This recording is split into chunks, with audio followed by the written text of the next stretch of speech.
Hello and welcome to video 2 in my series of tutorials on the Octatrack 2 for absolute beginners.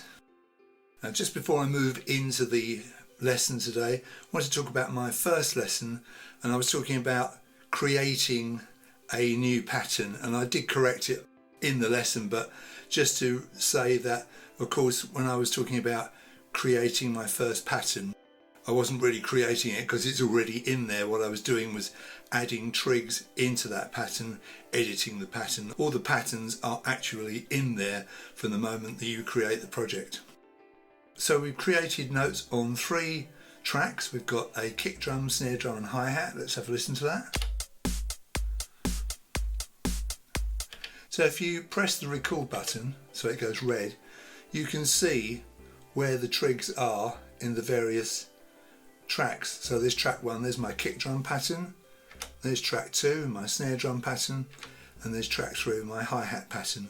Where the pads are lit in red, that's where the trigs have been recorded. By the way, I meant to say in the first lesson, you don't have to stop the sequencer to do just about every task you can think of apart from loading in a new project. I do tend to stop it myself because being a bit older, I find it hard to concentrate if there's music in the background, but of course you can do everything with the sequencer running, and that's the whole point of this. If you're playing live with something like this and you've got people dancing to what you're doing, obviously you don't want to stop the sequencer while you're loading in fresh samples to slots, creating new ideas on different tracks.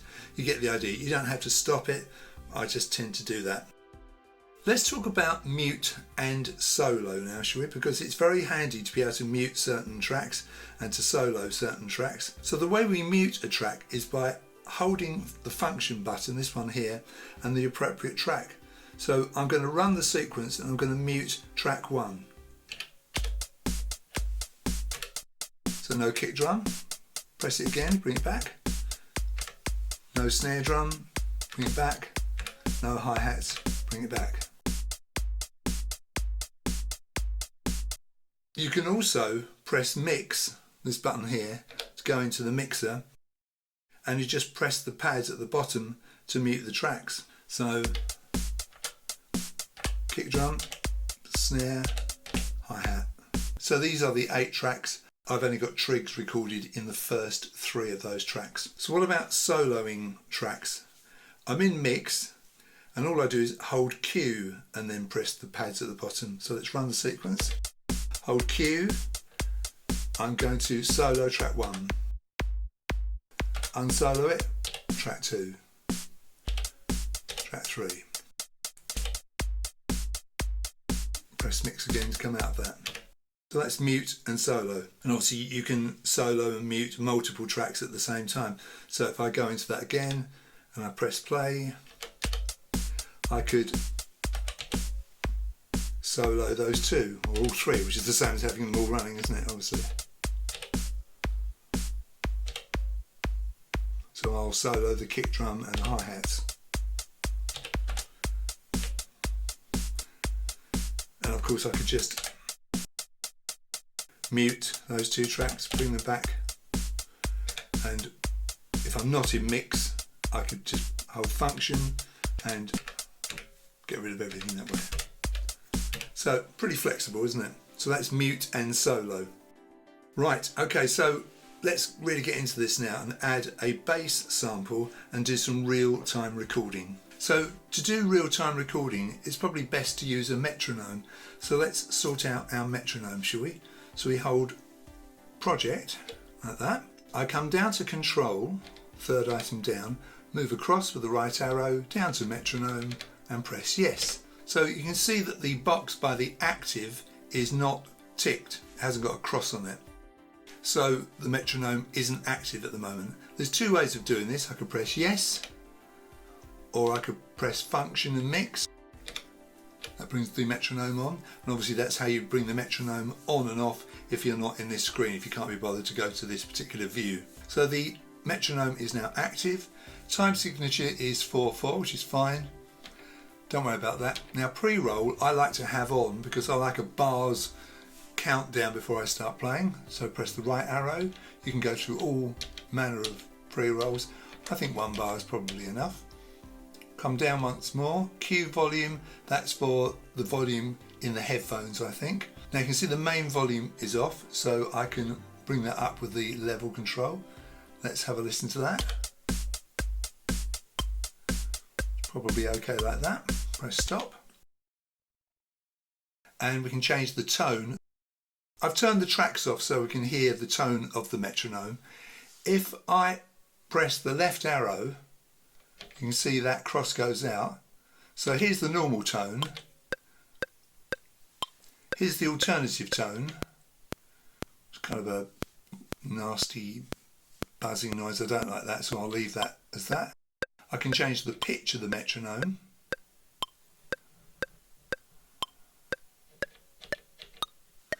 Either with the left and right arrows or the level encoder. I think I'll leave it at C6, that's fine. And that's it for the metronome. We now have a metronome turned on. I can turn it off by holding funk and mix and back on again, funk and mix again. So the metronome is turned on and we're going to get a 1 bar count in when we go to record. Now obviously our tempo is 120 at the moment. If I wanted to change that, I press tap tempo and I'd rotate the level encoder, bring it down. I'll just leave it on 120 for the moment. And of course if I push in and turn, it will drop down in 7s, come up in 7s. Anyway, 120 is fine, we'll leave it at that at the moment. Just notice at the moment it's set at project. You can set the tempo separately for each pattern, so you can have a global project tempo and different tempos for different patterns, which is mind-blowing, isn't it? Maybe we'll get to that another day. So we'll press the tap tempo button again and that's fine. So we've set the metronome, we've set the tempo. Next thing we're going to need to do is let's put these tracks back on before we forget. So the tracks are back on, everything's playing fine. Let's double tap track 4, T4. And as you can see, that's gone straight to an empty slot. It's a static machine on track 4. We've got static machines on all our tracks at the moment, that's fine. So we've got an empty slot for track 4, and it just happens to be slot 4 because we've had a separate slot for each track. Obviously they don't have to line up. So if we press the right arrow, and let's go in search of a bass sample for this track. We're going to have a synth bass sample.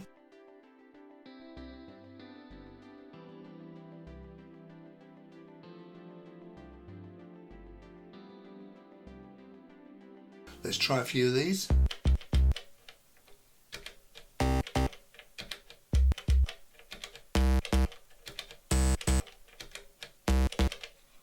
I think the first one on the list is fine. That's fine, we'll go with that one. So Euro bass number 1. And by the way, on the far right you can see the size of the file. So we'll press funk and yes to listen to that. We like that, so we'll press yes.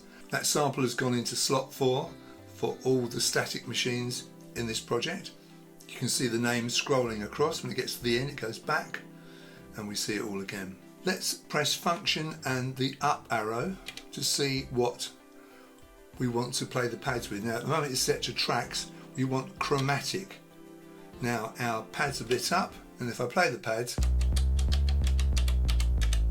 you can hear it's playing the notes chromatically. And I think this pad here, which is 13, if you look at the keyboard, I don't know if you can see this on here as I play it, you can see maybe here, if I point to it here, that C note is playing. So that's the original pitch of the sample.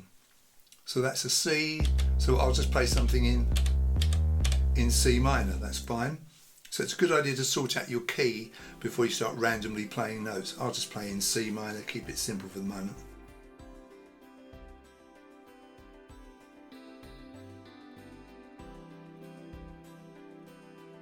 Now let's make this particular track a 2-bar track. If I press funk and page, you'll see that it's set to 16, 16. So what does that mean? That means you've got 16 trigs out of a possible 16 being used. You could set this to something weird, like if you went down to 14. Now you see only 14 pads are lit up. Okay, so we don't want that. We want it to be, well, initially you want it to be 16. I think you can You can move it up like that with the up button. So at the moment it's set to 1 bar. So if I just press the page button again, it's jumped to 32, 32. Now there's all kinds of stuff you can do on this page. I'm going to keep it simple. Basically, if it says 32 oblique stroke 32, it's a 2 bar pattern. It's 32 steps, 32 semiquavers out of a possible 32 being played. And obviously you can tweak this to get different time signatures. This machine is really built for 4/4, 4 beats in the bar. If you want to do 3/4, it can be done, but it's a little bit of a workaround. We're not going to worry about that just at the moment. So we've got a 2 bar pattern. Now I'm going to press function and page to come out of this. Now let's just, before we record anything, go to track 1. If I hold function and page, so now I've got 2 bars on track 1. If I play it, bar 1, bar 2, bar 1, bar 2. So what's happened is, because I've set 2 bars on track 4, the other 3 tracks have thought, I need to copy myself to a 2nd bar so that everything works together. Otherwise, when that track 4 plays, we're going to have empty bars. So it's clever, isn't it? So now the whole thing is set to 2 bars. And of course, if you wanted to, you could alter those different bars. So if I went to the hi-hat pattern here, track 3, press record, and just press the different pages on this 2nd page of the hi-hat pattern, 2nd bar, I could add another hi-hat there. With this extra step, when I get to the end of bar 2 of the hi-hats, you'll hear an extra note. Let's hear that. So bar 1, bar 2 it comes.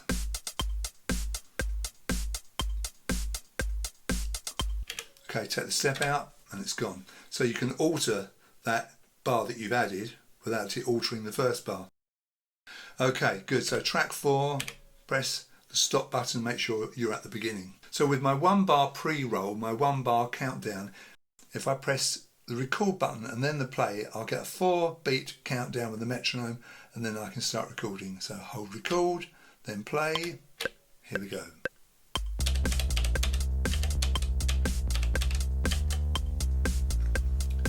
Now I don't like that because I hit a wrong note, so I'm just going to go to the record button and I'll just get rid of those trigs in that bar and in this bar.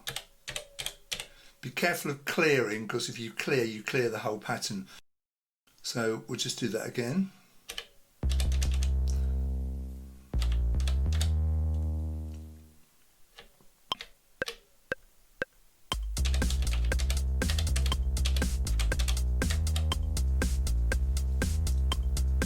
So I've got a little 2 bar pattern of bass to play along with my 2 bars of kick drum, snare drum and hi-hats. Right, at this point I think I will save to new. So I'm going to hit project. I'm going to come up to project, over here, up here. Now it says save to new, that's what I want. So press yes. Now you'll see that it's come up with the renaming window. So it says YouTube 1. I will call this YouTube 1A. So I'll hold function and I'll come up to the A, capital A, let go, and now I'll press yes, and that will save this project as YouTube 1A. So I'll then have YouTube 1 and YouTube 1A as separate projects. Saving as new. New project is now active. Press yes. So if anything goes wrong with this project, I know I've got the previous one, YouTube 1, that I can come back to. Let's hold the function button and the up button and change this back to slots. So now if I press my pads, I've got kick drum, snare drum, hi-hat and the bass. So if I press pad 4, that's the original pitch of the sample, and you can see in the slots window here, that 4th slot is bouncing out at us as I play it. Right, so this next bit is absolutely vital, really important, because this is where we're going to understand about banks, parts, patterns and scenes. So let's do some revision as we really get to grips with the concepts of banks, parts, patterns and scenes. There are 16 banks in a project. There are 16 patterns in a bank. there are also 4 parts in a bank. A pattern consists of 16 tracks, 8 audio using samples and 8 MIDI using external sound sources like synths and drum machines. Patterns contain all the notes or trig data, bar lengths and trig locks. I'll explain this concept later. Each track in a pattern can be up to 4 bars long, as we've seen. The pattern is as long as the longest track. I've shown you that I made the bass track 2 bars long, so all the other bars immediately defaulted to 2 bars. The configuration of each track is dictated by the part that the pattern is assigned to. At the moment, this pattern A01, A1 if you like, is assigned to part 1. Each part is a configuration of sample slots with the sample, track by track machine assignments, track parameters, effects assignments and parameters, LFOs, all that kind of stuff. So if I go to track 1 and if I double tap that and it's got null kick 1, it's got that kick drum sample, that's to do with the part. It's not to do with the pattern. The pattern is just concerned with recording the trigs in and the bar length and the time signature, that kind of thing. Every pattern in a bank is assigned to one of the 4 parts in that bank. So if I press part, you'll see there are 4 parts. 1, 2, 3, 4. They kind of go round in a circle. And at the moment, number 1 is highlighted, telling me that this pattern is linked to part 1. Although every pattern in a bank is assigned to one of the 4 parts in that bank, there's nothing stopping you from freely using patterns and parts in other banks. So I'm using bank A at the moment. I could go to bank J and use a different part and a different pattern. I'm not going to, because that doesn't make any sense at the moment, but you know, you can do that. Now I think it's fair to say, and I think Luke Pop said this in his video, you could completely ignore the parts and just use one part for all patterns. But to be honest, that would be a waste of the potential that using different parts gives you. Theoretically, it would be possible to have 64 patterns, each with its own dedicated part. I guess it would be very hard to keep track of things unless you made an arrangement of these patterns. I haven't dealt with arrangements yet, but don't worry, I will. This is obviously where you string patterns together to form a song in the kind of old school way. When you call up banks and patterns on the fly, you press the bank button and then you press whatever bank you want. So I'll press 16. It's gone off, so I'm going to press bank 16. That will give me P. See bank P. Now I need to select a pattern. So now it says P03. So that is bank P pattern 3. Let's go back to what I had before. Bank A pattern 1. And obviously you can do all this on the fly with the sequencer running, what I was talking about earlier. So if you're playing live, you don't have to stop to change banks and patterns. You can do it on the fly, and the machine waits to the end of the bar, so it's a nice seamless jump to the next pattern. You can save parts so they can be reloaded back to their original state. In this way you can go crazy messing around with the parameters and samples, etc., knowing that you can load the part back in at any time. So I'm going to hold function and part, and there's a few items in our menu here. Let's go to save, come down to that, press yes, and now part 1 is saved. So if I messed everything up here, changed all the sample slots, changed all the parameters, I know that I could go to func part and reload. So you can rename parts. So if I go to function and part, I could rename this. Doesn't make sense to at the moment because part 1, O-N-E, makes perfect sense to me, but I could rename that to anything I wanted to. I could call it part A, or I could call it intro if I wanted. You can reload the part in, so like I said earlier, if you messed up the part and you got horribly lost, you could reload it. It would go back to the saved state. You can save parts like I've shown you. You can save all the parts, and you can copy and paste parts. So if I press the part button, I could copy part 1 to part 2 if I wanted to. So let's come back to our normal screen. So we've got bank A, pattern 1, part 1. That's where we are at the moment. Right, let's copy pattern 1 to pattern 2. Make sure the record light is not on. Make sure you're on pattern 1, which we are. So we press function and the record button.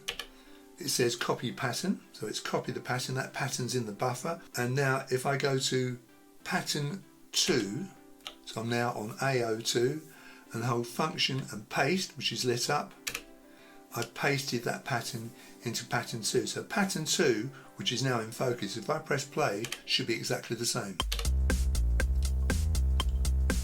Let's turn that metronome off, shall we, by pressing function and mix. So there's pattern 2, here's pattern 1, pattern 2, no difference, both those two are exactly the same. Now on pattern 2, let's add an extra hi-hat on track 3 on trig step 16, and that's what I did earlier. Do you remember when I was showing you that? Actually, I think I'll do it on the second bar. So go to track 3, let's press the record light so it's on.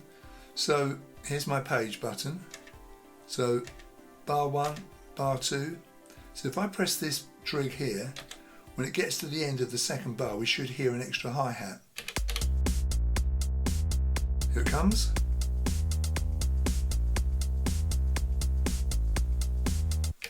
That's good. So our pattern 2 is now different to our pattern 1. Let's go back to pattern 1. Play that. You won't hear that extra hi-hat. See, it's not there. Go to pattern 2. Kicked in now. Here it comes. So we've got two different patterns, but both using part 1. There's no change in the samples on the machines or any of the parameters. Hopefully you're getting the idea of this. Right, let's copy pattern 2 to pattern 3 now. I'm on pattern 2, I want to copy this to pattern 3. Okay, so pattern 2, just make sure I'm on that. Hold function and record. Let's copy the pattern. Now if I go to pattern 3, if I press play, nothing there at the moment. But if I hold function and paste, now pattern 3 is the same as pattern 2. It should have that extra hi-hat trig in the second bar. Yeah, that's good. So I've now got pattern 1, pattern 2, pattern 3, and they're all using part 1 at the moment. Now I'm on part 1, I'm going to change to part 2 for this pattern. So I'm going to press the right arrow and you'll see now that the part 2 has got the dots around it. I'm going to press yes, and now you can see that pattern 3, A03, is using part 2, completely different part. I'm going to double tap T3 and I'm going to go down to a free slot, which is 5, that's the first free slot, and I'm going to assign a different hi-hat sample to this slot. Let's come across. I think this was the one we used. Right, let's just try a few different ones. We'll go with that one. Right, so press yes. Now we've got a different hi-hat in slot 5 to the one in slot 3. So if I press yes, that's definitely assigned to that slot. So if I play this pattern, pattern 3, it'll have that different hi-hat sample. Now if I go back to pattern 2, now listen, it's got the original hi-hat sample. So because I changed the part for pattern 3 to part 2, I was able to change the sample for this track because I'm using a different part. So the sample in the sample slot was set in that part, so it's different to part 1, so I could change the sample. Because if I changed the sample without changing the part, all of those earlier patterns would have that new hi-hat sound, you see? Now, we've changed part 2, so let's save that just in case we mess it up. So we'll go to function part, we'll go to save, yes. Now part 2 is saved, so I can mess that up and come back to it. So patterns 1 and 2 are using part 1. Pattern 3 is using part 2. Let's put some reverb on the second snare of pattern 3. So I'm on pattern 3, A03, and by the way you can have 2 different effects for each separate track, which is pretty good, isn't it? Just a word on the effects. I have to say that in all honesty the reverb is probably not the best thing on this machine as more modern machines. It's usable, but it's not brilliant. You can tweak it so it sounds acceptable, but it's never going to be an absolutely brilliant reverb. let's put some reverb on the second snare of pattern 3. We're on pattern 3, let's press track 2 where the snare lives. Make sure the recording light is on. So we'll double tap effects 2, this button here. Okay, you see it's defaulted to delay, which it does. But we want to change that to reverb. So we use the down arrow and we're on plate reverb. We'll say yes. Now the plate reverb is in focus. This is the snare trig I'm talking about, which is on 13. So I'm going to press and hold this trig, and it's going to come back to the main page. Press and hold this. I'm going to change the time and mix encoders. So it's encoder A for the time, bring that up, and encoder F for the mix. Now let's play this. Can't hear much at the moment, we need to turn that up more.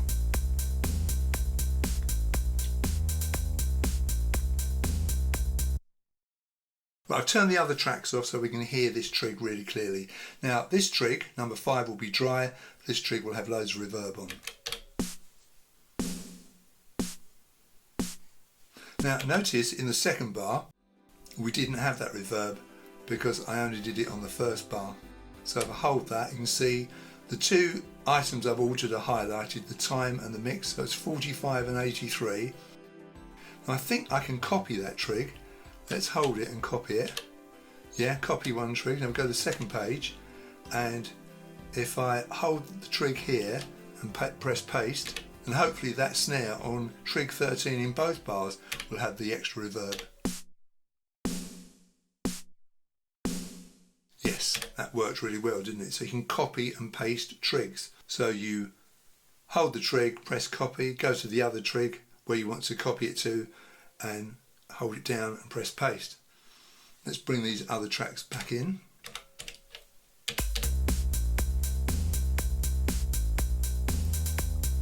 Now remember, I'm on part 2. If I go back to part 1, I won't hear that reverb on the snare. So pattern 1 is part 1.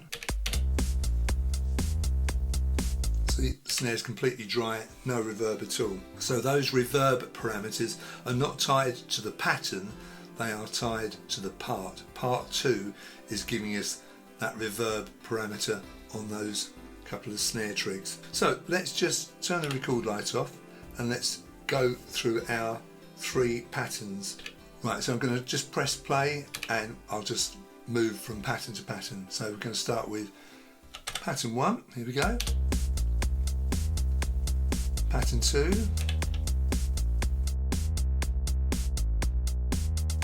The extra hi-hat. Pattern 3, different hi-hat with the snare, with the extra reverb. So I'm beginning to make things more interesting. Right, I've done quite a lot there. I'm going to save this to a new name. Project. It's already on save to new because I remember where I was last time. Yes. It's saying YouTube 1A at the moment. Let's move the cursor to the A. We'll hold function and we'll change that to B. So YouTube 1B now. Yes. Saving as new. Now I've got the original one, the A version and the B version. And if I hold project, you can see at the top it says presets, that's the name of the set. YouTube 1B is the name of our new project. I'm going to press no to go back to the main screen. If you want to clear an entire pattern, okay, make sure you're on the one you want to clear and you hold function and the play button. I'm not going to do that because I don't want to clear any patterns, and there's no undo on this other than reloading things back in like the part or the project. And it's a bit strange, I don't know why there isn't, but there isn't. So we've saved it to a new name. Now let's turn the snare down on track 2 now. You're going to have to be careful here because otherwise this is going to be different on part 2 as it is to part 1. So let's go to part 1 for the moment, shall we? So that's pattern 1. Okay, we'll press track 2. Let's look at the level of this. So on pattern 1, if I push in the level encoder, it's on 101. Let's turn it down to 100. It does have a habit of just moving slightly. So pattern 1 is 100. Pattern 2 is 100. Pattern 3, you see it jumped there, is 108. Pattern 3 is on part 2, so you see that level control there for the snare was for part 2. So I'm going to bring this down to 100. So if I go to pattern 4, which is also part 2, that should be the same, and it is. So they're now all on 100, the snare is set at 100 for all patterns, all parts. So let's just play pattern 1, pattern 2, pattern 3, pattern 4. So let's copy pattern 4 to pattern 5 now. Just to go over this, to copy a pattern, make sure you're on the pattern you want to copy, which is pattern 4. Hold function and record, that's copy the pattern. Then go to pattern 5 where I want to copy this to, so pattern and 5, function and paste, and now pattern 5 is the same as pattern 4. So with track 2 in focus, which is the snare to remind you, okay, and the record light on, let's add another snare drum note to trig 15. Let's do this in bar 2, so press page, we're on bar 2. So if I press this pad here and press play, we should have an extra snare drum note on this trig in the second bar.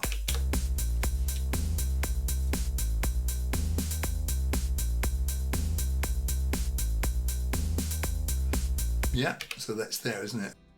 Let's add a little retrig effect on this new snare note. So we've got a source up here, which is what we want. So I'm going to press and hold this snare trig, this new one, and in the display you can see retrig and retime. So I'm going to rotate the retrig just on this snare drum. And it's now going to play for 3 times.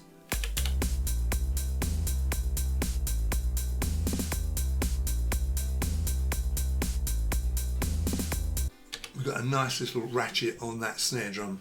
Now I could change the volume of just that trig. If I go to amp and hold that trig and bring the volume down, just going to bring the volume down using encoder D just on that particular trig. Let's see how that works. Bring it down a bit more. See, it's just very subtle. Always do these things with the sequencer running, then you get instant feedback. Let's add one more sample. Double tap track 5, go to an empty slot, which is 6. Let's assign a rim shot to this. I picked this rim shot out of the electronic sounds folder. There it is, I like that, so press yes. So now that slot 6 there has got, it says Dean, this is the rim shot. If I go to function and up, and go to slots, now there's my rim shot. So kick drum, snare drum, first hi-hat, bass sound, second hi-hat, and the rim shot. So another way of recording trigs into the sequencer is to have it running and just tap the pads. This is not the same as real-time recording where the pads are lit green and you simply tap the relevant pad in time with the music. So what I'm going to do is run the track, and I'm going to put in these rim shots where I think they're going to sound good. Let's try these. Now if I don't like a trig, I can just press it, press another one.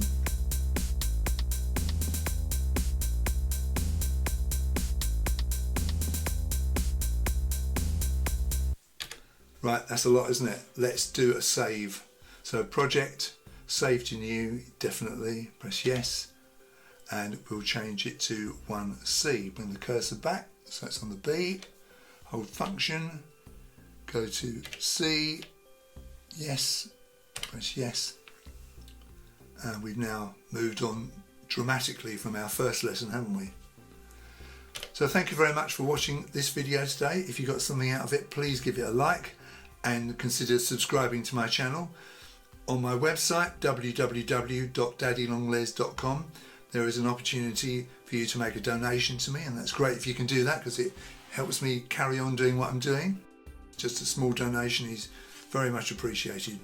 and thank you if you do that. My website's full of very interesting things, mostly to do with music. I do lots of different things. If you go on there, you'll see what I do, everything from playing high-tech stuff like this to playing the guitar, playing banjo, even playing the melodeon. So there we are. So like I said, thank you very much for watching, and you'll see me in my next video.